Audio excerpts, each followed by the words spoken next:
So, Rebecca, how would you like to be referred to? Dr. Rebecca Ray, Beck, what are we going for? Dr. Rebecca Ray is super formal, and that would make me feel like I was in trouble or like the expectations are really high. So let's lower the expectations and just call me Beck. I love that. Thank you so much, taking the pressure off.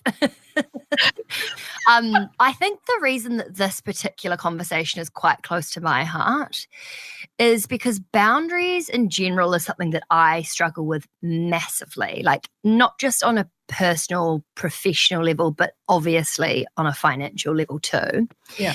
And I find with a lot of psychologists, there's not a huge amount of direction or like, okay, go and do these steps. This is going to help you to move through this.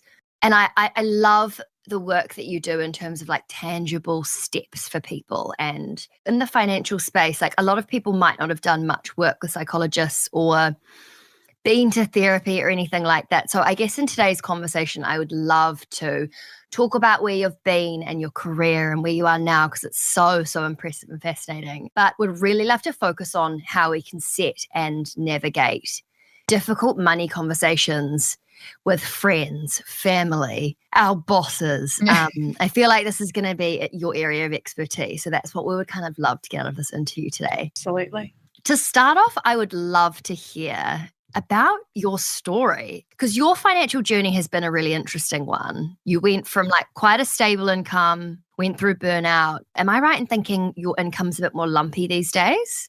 Yes, that would be the word that my bookkeeper uses. Yeah. Absolutely. It's what Vic says too when she's talking about our business income. It's a bit lumpy. Yeah. I'm like, we've got heaps, go spend money. I'm like, oh, we can't pay ourselves. We can't pay ourselves. So we should probably start off with the fact that I was raised by parents who really value independence and success. And they measure success in money and they measure independence in money as well. They're also incredibly hard workers and quite risk averse when it comes to finances, unless we're talking about property. Property is their area of comfort. But for my, I guess, upbringing, I watched them run their own businesses, and for quite a long time, you know, we lived on the poverty line and they worked so incredibly hard until finally their business made it and they're very comfortable today. Now, what that did was it meant that I grew up watching people run their own businesses. I started studying psychology straight out of school and thought that would not only satisfy my curiosity for why humans do what they do, but also I looked very clearly at that, thinking it would be a stable profession and give me an income that would support the lifestyle that I desired. I'm not sure how my parents would have felt if I had have said to them, I want to go and do face painting for a living, because they always had this idea that we needed to look after ourselves financially. Not that they wouldn't help, but just more that you need to set yourself up for the future. Yeah, so I returned to psychology and finished my doctorate, and I started my own private practice and was very financially comfortable quite quickly in terms of my income. So that meant that I got to pay off quite a lot of debt in a short period of time. But I kind of, from a boundary perspective, I kind of got to the point where I didn't want to let my referrers down. So I had a really loyal set of doctors that would refer to me. And I also didn't want to let my patients down. So I just didn't say no. I didn't say no often enough, and I didn't say no early enough. And so I ended up in a position where I got into my early 30s and I'd spent the vast majority of my adult life kind of single. So all I had to manage was myself and my dog came to work with me. So I literally worked and then went home, and the rest of the time I was just like chilling out. And then I started a relationship with my wife, and I realized that it kind of wasn't normal to go home at the end of the day and not want to talk to your partner. And I would say, like, I've got nothing left. Like I can't have a conversation. And so I then started to notice these signs that I was getting quite burnt out. And so I had to walk away about 35 years earlier than what I planned. I thought I would be doing that until I was 70. And at 35, I closed my practice and I was just left eating my mortgage from a financial perspective. So I ate my house for a year while I tried to figure out what to do. So now I'm in a position where I've just kind of made up my job. So I never wanted to go away from psychology. I still love it. I just kind of fell into writing books, and now I do a stack of media, most of which is unpaid, some TV, and I'm in a position now where I just am on the speaking circuit. How was that decision, I guess, when you were closing down your practice, you'd burnt out, you knew your health had to come first, yet you still needed to generate an income because you had a mortgage. How difficult was that decision to make, or how easy was it to make, to prioritize your health and not prioritize money and kind of set those boundaries? It's interesting how you ask that question, because I could answer it both ways. I think it was both. It was a decision I couldn't not make. And also it was the hardest decision. I felt like I would lose the best thing that had ever happened to me in my wife. We weren't married at the time, but I was like, I don't want to compromise my relationship for this work. And I actually had lunch on the 15th of January, 2015. I had lunch with a colleague of mine, and I cried and told him how I was feeling. And he said to me, you need to stop before you're forced to. And 2 weeks later, I shut my practice. And so in that 2 weeks, I had to tell hundreds of clients that I was going. And I did it thinking that I would come back. I didn't know that it was the end, you know? So I had this kind of long-term discovery process of finding out that I was done, like not just partially done, but properly done. So I think I had this recurrence of feelings of failure. Here I was with this thriving practice and this very comfortable multi-six-figure income that I was literally walking away from. I was embarrassed. And I felt like I was letting my referrers down and my patients down. So it was this emotional grief process that I had to experience while also going, I just can't do this anymore. Gosh, I mean, wow. Yeah, huge. And was when you say like you had no choice, was it where you were in a case of almost life and death health-wise, or was it more of an emotional like, oh my goodness, I cannot do this anymore and I need to just stop now and maybe I can step back in? Because it's so scary, the idea of having huge debt and then walking away from something you've built. I'm just like kind of blown away by that and amazed at the same time. And I also think that, like you're saying, so I think it would stress me out more knowing I still had a mortgage to pay. If you had a health problem, or for me, I would probably think it would be picking the best of a worse outcome, if that makes sense. You know, I either shut down my business to look after my health, but that's going to get me more stress because I've got a mortgage to pay. Like, how did you navigate that decision and that choice? And the first thing was I got permission from my wife, and by permission, nobody gives me permission to do anything. I generally do whatever I want to do. But at the beginning of our relationship, we're talking 11 years ago. So I was in a position where we had this discussion over a couple of years, and she finally said, but why aren't you stopping if you want to stop? So to have someone beside me and say, I can see you're not doing well, why don't you stop? It's okay to stop. That was almost like just showing me a gap in the door. And then to walk through the door, I had to wrap my head around, okay, how am I going to do this financially? Because I wasn't supported by her. I supported myself. And so you're right, I did have a mortgage. And it was my colleague who I had lunch with who said to me, what's so bad with using the equity in your home to save your own life? And when he said that, I was like, shit, okay, when you put it like that, there's probably no better way that I can spend that money if I ever had to spend it. And so when we talk about my wellness, it wasn't blood markers, but I'm a clinical psychologist, so I'm very good at noticing my own symptoms. And what had happened is when I talk about burnout, I certainly had a phase of burnout, but that burnout had turned into clinically significant levels of anxiety and depression. So we had leveled up clinically to the point where I really wasn't well. And I have strong feelings about clinicians not looking after their physical and mental health when they're practicing. So that's out of alignment for me. If I showed up for you as my patient, then I want you to know that I'm there as fully as I can possibly be. And at that time, I wasn't. So all of those things fed into my decision. But I think it's really important that we say it was a privilege to make that decision. I was in a position where I did have money there that I could use. And then we could also argue that the way I worked cost me money in the end. Yes, yeah. Wow. So That's Thank you for being so honest and open about that, because I know obviously what you do for work is to share and help people to navigate all kinds of, from difficult people to situations. And that's obviously inherent in the work that you do, is helping people. But I do think the conversations around money and life decisions, and there'll be so many people that might even now feel like they have permission to mention to someone they love if they see them really struggling, like, maybe you could think about doing this differently, or could you look at your financial situation and rejig your priorities? Like, I think there's a lot of love that came from your partner and from your colleague, and, of course, overstepping boundaries when it comes to that kind of thing. But if someone is like clearly really unwell, maybe they're needing permission to look at things differently and reconsider their values. So I think sharing that story in such detail will have helped a lot of people. So thank you for that. Beck, I'd love to talk, since you've mentioned your partner, I would really love to learn from your relationship dynamic. What can heterosexual couples learn from couples in same-sex relationships when it comes to money and division of labor and division of resources? I'd be really interested to know how you've navigated finances with your wife and what we learn from that.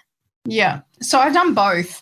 I was with men prior to being with Nissa. And so I guess the longest relationship I had with an ex-boyfriend, I just found that our approaches to money was so disparate that I really didn't like it. It's probably one of the reasons we actually didn't last. He's like the tightest human being I've ever met. And while unattractive, isn't it? Oh, God. And he would say to me, like, it's really important that you turn the TV off at the wall because, it saves money, and it's not an attractive quality for me. And I just couldn't handle living like that. When it comes to my wife and I, it's probably worth noting she's not neurotypical. So she's got ADHD. Same. And one of the so many creatives have non-neurotypical brains. And so one of her strengths is that she's just remarkable at being able to do, compose music and play any instrument you want and whatever. But it's not necessarily to logically think through a stepwise process that might be managing finances. So we play to our strengths in our relationship, and we have a very joint-based relationship where we are working towards shared goals. It's not your thing and my thing. It's like, well, if I'm out of the house doing some kind of project, it's because what I'm bringing back in is for us as a family. It's not for me. It's for us together. So when it comes to the practicalities of managing finances, you'll see me paying the bills. I'll be the one with the spreadsheet because I'm the neurotypical one. But when it comes to big decisions, which sometimes we have to make because we both are creatives and we're both entrepreneurs, it's a collaborative experience of managing money. And then the practicalities come down to what are you good at and what am I good at and how do we work with that? It's literally our business dynamic. Yep. We're pretty much a married couple. Yep. Yeah, but it works. But also Vic's neurotypical and I'm not. And so it's really interesting when it comes to being in business with someone when your brains work so differently. And I think it would be exactly the same in relationship. You do actually have to play to your strengths, because trying to get someone who has ADHD to do a financial forecast or a spreadsheet it's just not how our brains work. And so I'm very fortunate to be in business with someone who's incredibly brilliant at that. And obviously you and your partner like that work so well. And I think from your experience working with clients and lots of different people and seeing different dynamics, do you think that is like a good universal thought around like joint finances or finances in relationships? Or do you think there could be strengths in people being independent from each other financially? I'd love to know if you have any thoughts on that. It depends on how you approach your relationship. And I think this isn't just about are we playing to our strengths. I think we also need to look at how do we feel about trust? How do we feel about control? Because if you're in a relationship where one of you, there's some kind of unhealthy power dynamic and one of you has control over the other. So, for instance, I have a friend who went on maternity leave and she had separate accounts with her and her partner, and he wouldn't give her any money for expenses while she was on maternity leave. Oh, my gosh. Now, so if I can see you grimacing there, it makes me feel the same way. But they have a dynamic in their relationship where that just works because she's seriously independent and she had already saved up what she wanted to spend on her maternity leave. Wow. And he pays other bills in their relationship. So I think we need to make space for lots of different shapes of relationships. But I will just say that when we're talking about the practicalities of finances, we're never just talking about playing to your strengths or the practicalities of who does the spreadsheet. We're talking about much deeper things, which are trust, control, and how do you actually show up in your relationship to collaborate. Yeah, Wow. Amazing. every relationship is so different. The only thing that does concern me is that majority of women in heterosexual relationships do tend to and not have those conversations with their partner. And so they don't realize that, yes, it might just be a period of time while they're on maternity leave or a period of time that they're looking after the family, but I guess they don't understand or realize the compounding effects they can have later in life for them in terms of their financial independence or their financial wealth. And I think that's the important thing, is what we try to talk about is, yes, you might only be taking out 6 months, a year, 2 years, which doesn't seem like a lot in the scheme of things, but what you're not earning then or what you're not contributing to your retirement can have multiple times more effect on your wealth later down the track. And so I think, I think that's kind of the decades-old consequences that you'll be facing are big things. And I think you're exactly right. One of the most important things is that there's a conversation about it. And this is where we end up discussing boundaries, because oftentimes it's like, well, how do I have that conversation? Because I don't feel like it's something that I can bring up. I'm a big believer that we need to cover all the hard stuff from the get-go, and money can be one of those hard things. Yeah. So why do you think with boundaries in general, women or femme identifying people struggle so much to create boundaries, whether that be in relationship, whether it be with your boss, friends? Why is it particularly hard for us? Because we're conditioned to not do it. We have not only been raised by generations before us that haven't had anywhere near the capabilities that we have to set boundaries, so therefore it's not necessarily been modelled well, but we've been raised in cultural and social conditions that tell us that in order to be worthy, in order to be acceptable, and in order to be approved of as women or femme-identifying folk, we need to not be hard work, thanks very much. And we need to make sure that we're good girls and we do the right thing, and we're not diva-ish, and we're not selfish, and we're not unkind or mean. And so therefore boundaries are generally seen as off the table, because one of the things that we learn during all of that overt and covert messaging as we grow up and enter adulthood is that if I speak up for myself, that's probably going to be taken negatively and there'll be consequences of that. So in other words, we become habitual people pleasers and we use people pleasing as a coping strategy. Shit. Gosh. Because I'm very aware that I've got quite bad boundaries. Like even like work is definitely something I struggle to set boundaries with, in the sense that, like, you know, for example, for me in the morning, doing a meditation before working makes so much difference to my overall health, to the way that I show up, to the person that I am. I love that you can meditate if you're neurodivergent. I think that is the most beautiful practice, but it's so hard. Good on you. Thank you. Do you know, I just came back from a 7-day silent meditation retreat, and it was amazing, so difficult. But in terms of boundaries, like, that's not something I can be strong enough on. So like if someone's like, okay, cool, can we do a 7 a.m. thing? I'm like, yep.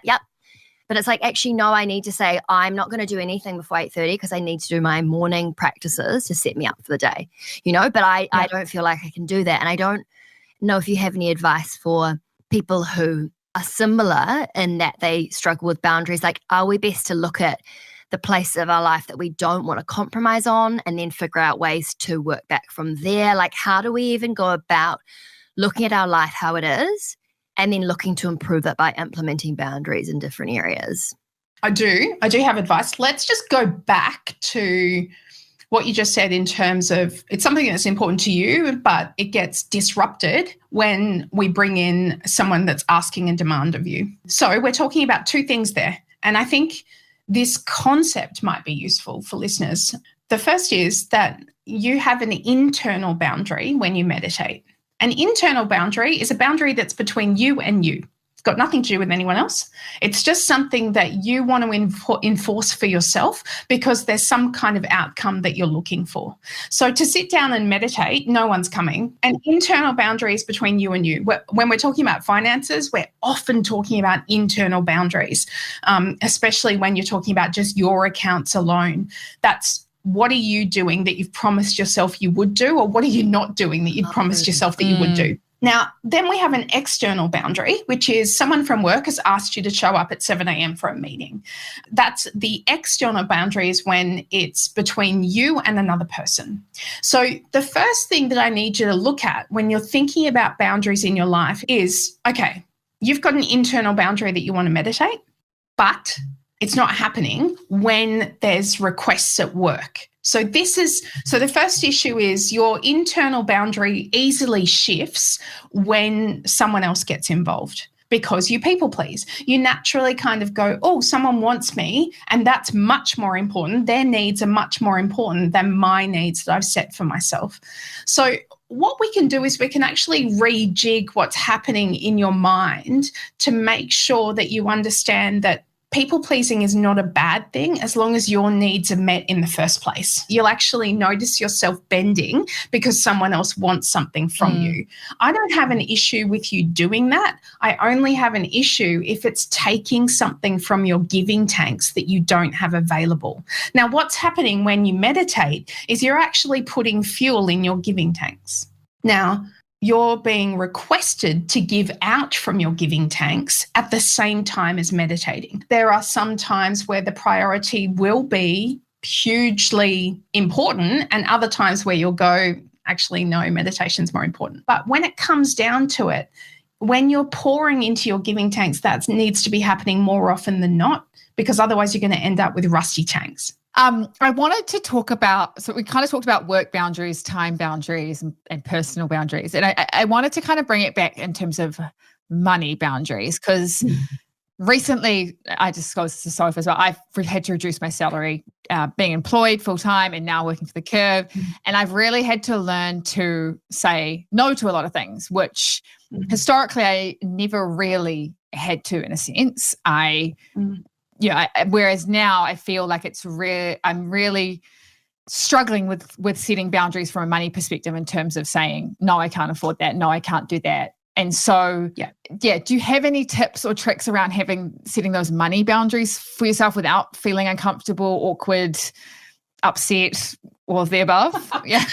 You just added a disclaimer at the end that makes it really difficult for me. Is there a way to set boundaries but I can be happy? No. Sorry, no, there's not. But I do, because I've been there, and in some ways still am there. I totally get it. I would love to be having pedicures and facials and having my nails done as much as I used to, and that just does not happen because those things are nice to have things. They're not absolutely essential things. So one of the things that I want you to think about, especially when we're just talking about internal boundaries, Vic, when it's a change for you and you're thinking about perhaps things that used to be easier financially that are now out of reach, is that it can be really helpful to simply just say, I can't do this right now. Because sometimes what's happening with our fear system is that you think this is the way it's going to be forever. And the reason we do this is because brains have a negativity bias where they're actually very problem focused. So if there's a problem, your brain will just want to stay focusing on that, which is why we see people facing the cost of living crisis so anxious, because that's all they can think about because of this negativity bias in our brains. But sometimes it can help to simply just shift that hold that bias has on us to be able to go, well, this is the way it is now, but that doesn't mean it's the way it will be next year or in 6 months' time. Okay. I like that. So would that be, so let's use some examples then, because I have this all the time. I've got friends that earn a lot more money than I do. Do you know what sucks? And I don't know why it's so embarrassing, and maybe you've got some thoughts on this too.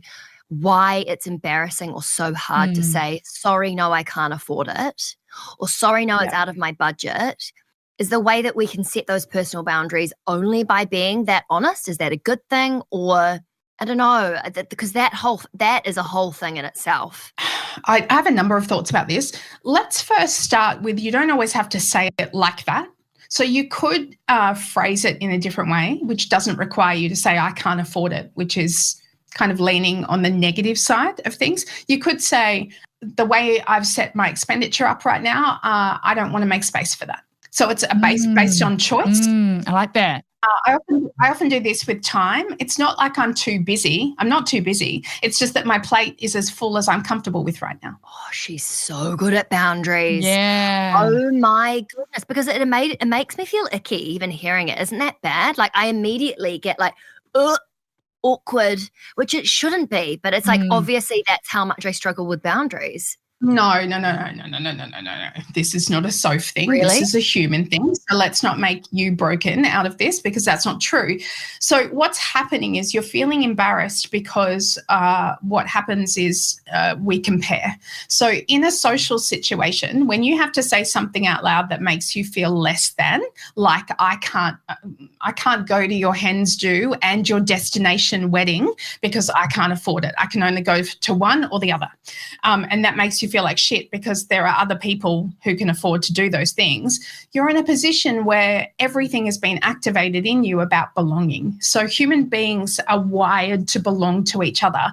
And when we compare with other people at a DNA level, it feels like we're going to be kicked out of the clan. It feels like we're going to be rejected. We're going to be seen as not good enough for our tribe and therefore rejected. Oh, and so can at we the just very pause for one moment? I think that has potentially been the biggest revelation I have had in such a long time around money, because we talk about this a lot. Like, if you're paying the bill, can you ask to maybe not pay for the alcohol as well as the food if you've only eaten, and how much shame is wrapped up in that whole thing. But I never knew how to vocalize or understand why, and that is it makes so much sense. The idea of rejection and the feeling of like not belonging. I also think there's a need for people to respond in a way when someone says that maybe they respond in a way like we all could, if someone said that to us, this, hey, sorry, I can't afford now, or I'm choosing to spend my money elsewhere, or however they phrase it is being like, oh, that's awesome. We would still love you to come along. And I don't know, just something along the lines of, we still want you there. How can we make it work? Or, something along the lines of belonging or being together. And so that then therefore they don't feel that sense of being cast aside because they can't afford. Absolutely. And in psychologically safe groups, that's what we would see happen. So I think when you're with people who are safe and who are genuinely have your well-being at heart and they want you to be there, you belong to them, that's the reaction that you'll get largely.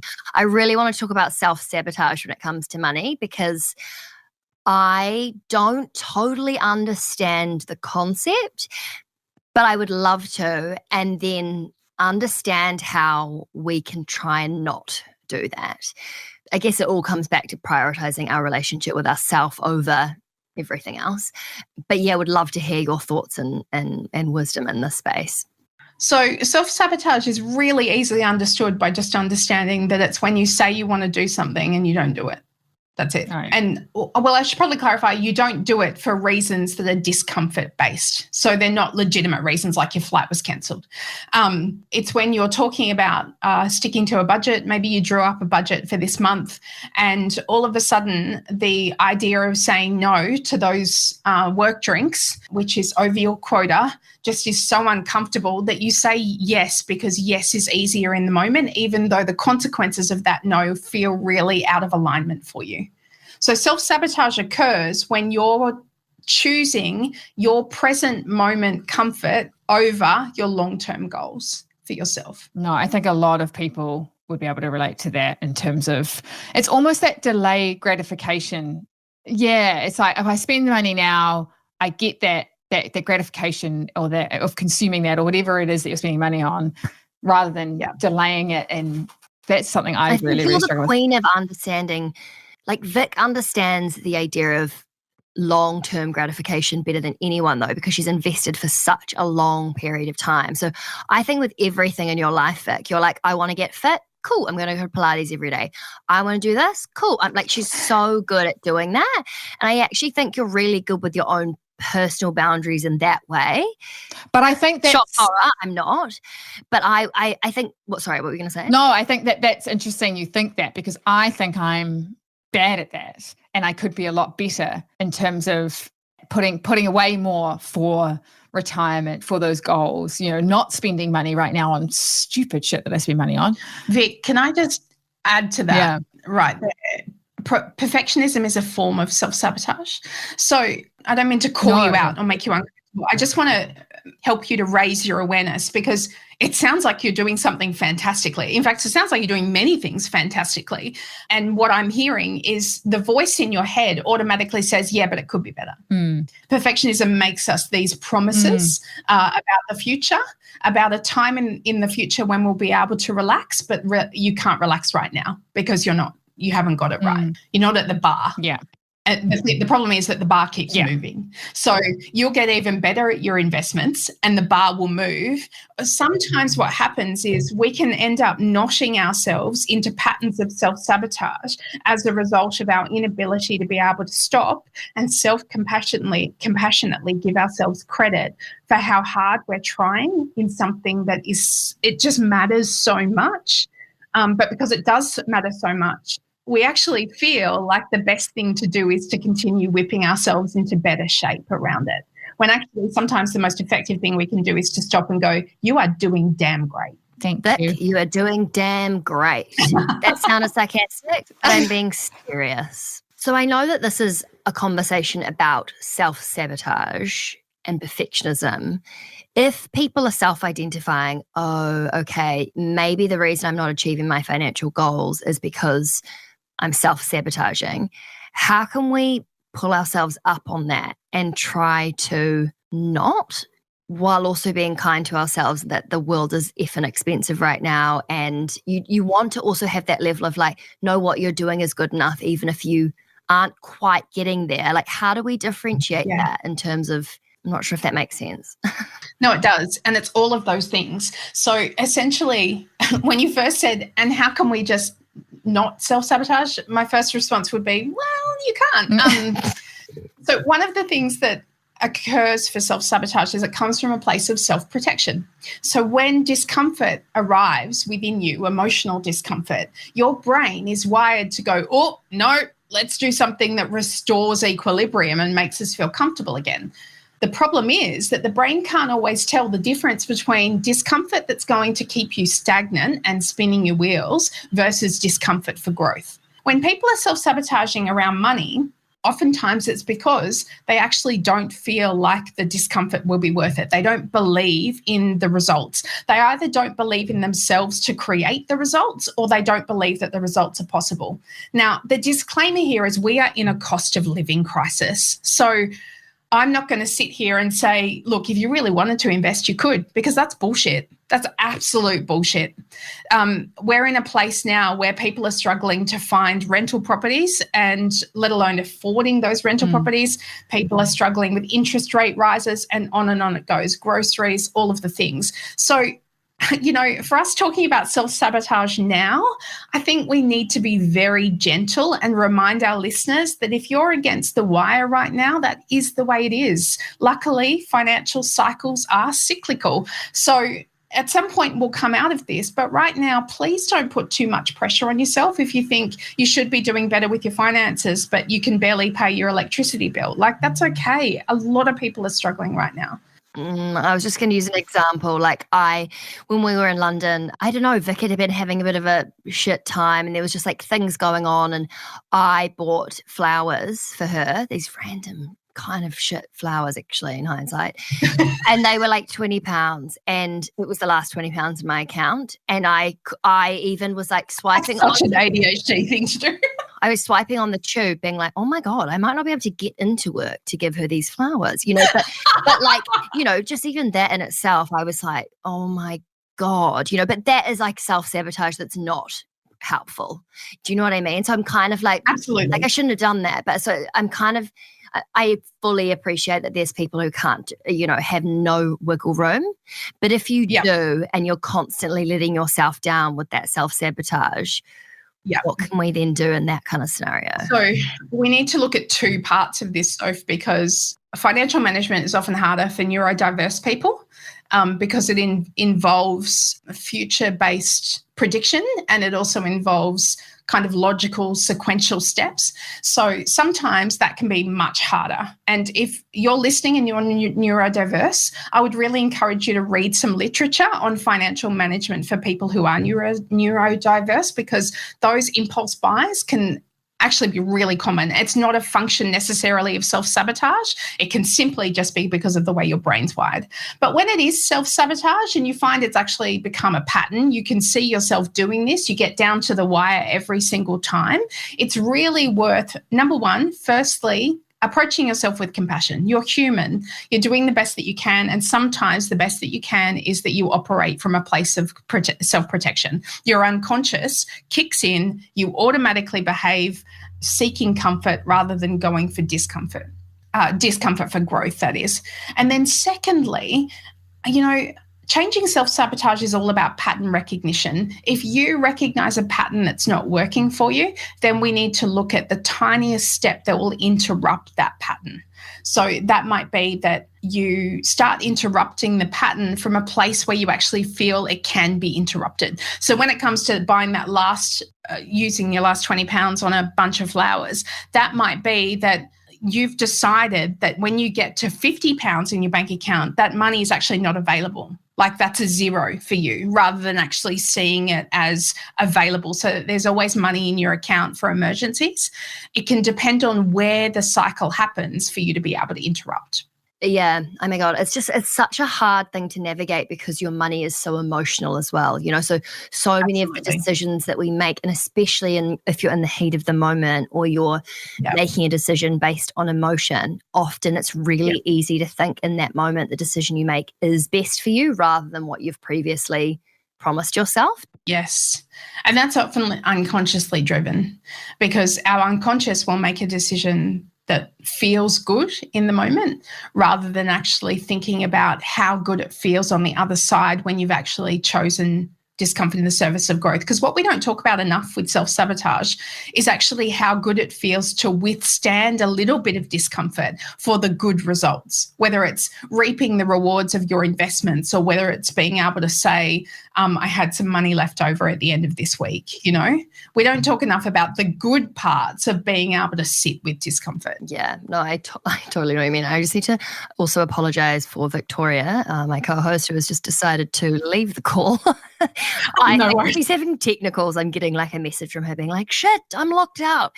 But I'm aware we've spoken to you for so long, and we've got a giant plug we need to do for your book, which is available now, Difficult People. But I also just would love to say, the amount of work that you've done to understand people's brains and behavior, to then be able to write so many incredible books and then come on podcasts like ours and share your knowledge. Like, this is the stuff that people could go their entire lives not understanding or knowing if it wasn't broken down by someone like you. So thank you for sharing. So I feel like kind of emotional. I don't know why. I think so much of what you've shared, and also I think the understanding that how ADHD brains work and the compassion that you have there it's so new to me. I'm still like unraveling the whole thing for myself. And I've loved this conversation. So thank you for sharing everything. And for anyone that wants to learn more or read any of your 9 amazing books,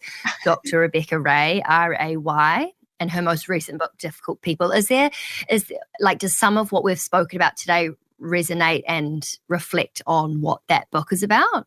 Yeah, definitely when we're in a place where we don't feel psychologically safe with people around us. If you're trying to have hard conversations around money with someone who's not safe for you, it becomes much harder. Difficult People is the book to explore with that. If you just want to start with boundary basics, go for setting boundaries. That book covers so many steps, so many parts where you can actually just explore yourself to get to know what your boundaries are to begin with. Amazing. Thank you so much for your time. It was so lovely to meet you. And you hopefully too. we can get you again sometime. I know you're very, very busy with all sorts like media and writing and everything, but we're super grateful for your time. So thank you so much. Thank you so much for listening to Raising the Curve. These conversations are designed to teach you everything that you need to know to be better with your money, from saving to investing to talking to your friends about your salaries. And if you liked what you heard, we would love it if you could hit the subscribe button, please. Yes, or please. Better yet, leave a review. It only takes 5 seconds and it would really make our week, our year, our month. Okay. Lots of love. See you soon. Bye.